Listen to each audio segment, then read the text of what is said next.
আসসালামু আলাইকুম সবাইকে। এই দেখেন আমি কি করতেছি। আমি বোতল ছিদ্র করে করে ফুল গাছ লাগাচ্ছি। এটা ছিল আমার 1 মাস আগের ভিডিও। আমি 1 মাস পরে আপনাদেরকে রেজাল্ট দেখাচ্ছি। এই যে দেখেন 1 মাস পরে, ওটা ছিল 20 জুন আর এটা হচ্ছে 21শে জুলাই আজকের। কত সুন্দর, মানে 1 মাসের মধ্যে আমার ফুলগুলো একটা বুকের মতো হয়ে গেছে। আমার নিজেরই দেখে অনেক ভালো লাগছে, আজকে এত ফুল ফুটছে। আর আমি কেমন ভাবে লাগিয়েছিলাম সেটা তো ফার্স্টে আপনারা দেখছেন, মানে 1 মাস পরে রেজাল্ট।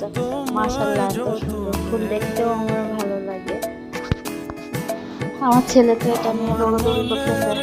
ও ফুল ছিঁড়ে না, ওরও ফুল অনেক পছন্দ। আমার ছাদে আমি এই পুত্তলিটা অনেক কালারের লাগিয়েছি।